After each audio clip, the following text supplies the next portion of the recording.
Thank you so much, Chief Henthorne, for joining me today for a moment with the mayor to talk about body cameras.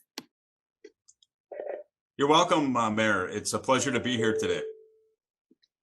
Thank you. So just to start us off, can you tell me a little bit more about the process that our police department followed to adopt the body cameras in your day-to-day work? For sure. Minnesota law requires that communities moving forward with a body camera program, or what we refer to as a BWC, body worn camera program, receive public comments and need to receive public comments at 3 junctions in the process. And first, enforcement agencies must provide an opportunity for public comment before purchasing or implementing a BWC system. And minimally, the agency must receive comments by mail and email, but many certainly hold public meetings and forums if desired. The city council or board that has budget oversight, which would be the mayor, the mayor, and the city council, has to meet with the agency and needs to allow for public comment at one of its regular meetings and or study sessions. Third, agencies must allow for comment and input when developing their body worn camera policies. We in Richfield completed all these requirements in 2018 and began the body worn camera program from a variety, looked at it from a variety of manufacturers and looked at several different cameras. And the final hurdle on the department-wide program was implementation, and that was related to financial limitations. During the time we looked at body worn cameras, we had to replace the entire civil warning siren system in the city, which predated back to the 40s and 50s, and that was a very expensive project. And the body worn camera program is very expensive to acquire and maintain, purchasing hardware and software and everything that we have to do and paying for the data storage. So responding to requests for access, preparing for the data for release, hiring employees, which we have since done, and providing for independent biannual audits of our program, which we have to have in place before we start that program. Again, very time-consuming processes. And when Richfield approved the program in the expense for our 2021 budget, we went ahead, even in 2020, and made sure that we were ready to go starting in January. And we are now have deployed and implemented the camera program and started on January 25th. That's great. Thank you for explaining that. So it's not just the purchase of the cameras themselves, but obviously there's putting so many systems, processes, procedures, policies in place to be able to implement that. And so you talked a little bit about how our residents were involved and that there's, mandated points along the way where we have to get public comment, but what were some of the other ways that residents were able to inform the process? I saw some information up during that process on our social media platforms, but how did our residents get involved in this process of getting our body cameras set up? Well, as I talked about earlier, we had the study session focused on the body worn cameras with you, Mayor, and the City Council. And that talked about the data classification, retention, special circumstances surrounding critical incidents for our program. And that was in December 2017. In February 2018, we administered a citywide survey related to body worn cameras. And over 1,500 people viewed the survey, and over 230 people actually completed the survey. So we got a lot of great feedback concerning the body worn camera program.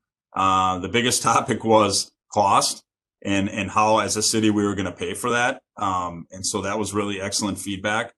And then in March in 2018, the Richfield Police Department, we hosted an open house for people to come in related to body cameras. So, I think we've done a great job seeking public input and implementing that feedback into our program at each one of these critical steps. Thank you, Chief. Now, you talked about the program just starting recently on January 25th. How has the rollout been going? Well, with any rollout, you always have a couple of glitches, and we had a couple of cameras that didn't work properly initially, so we were able to get those fixed. I think it's worked out as best as we possibly could imagine. Officers were really excited about having their body worn cameras. The cameras have already captured our officers doing incredible work.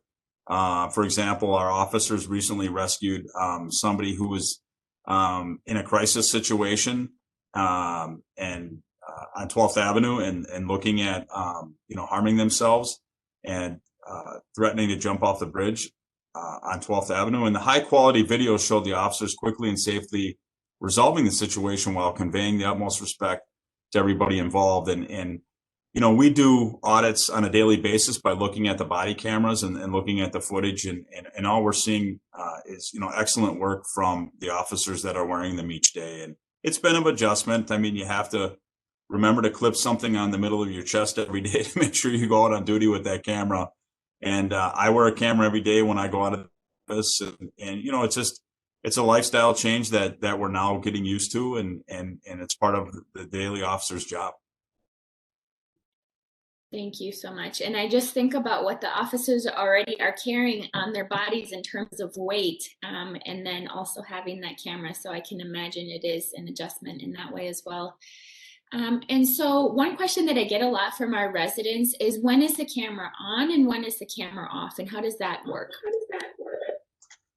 Well, our WatchGuard V300 body camera, it's equipped with a function that we call record after the fact, and that allows the cameras to continuously record in the background while uploading only triggered recordings to our evidence management system for long-term retention. So it's always recording until the officer presses the button, which then triggers it to save the recording and the officer to be able to label that recording and then have it downloaded.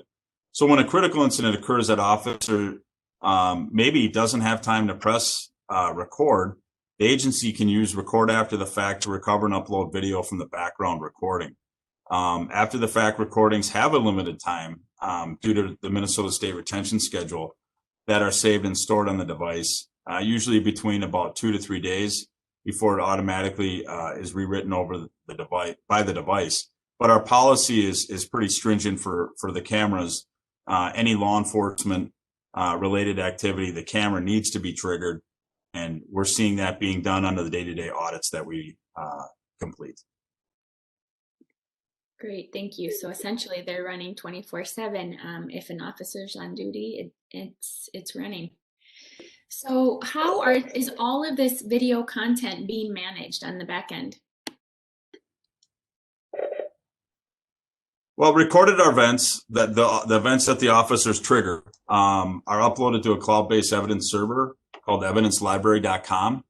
And the server stores the videos. It allows review of the videos, and we can export the videos for court purposes, public records, systems, etc. And then due to privacy concerns surrounding body-worn camera footage, any and all access to view and or export the videos is logged. And so that's something we have to do on government QA.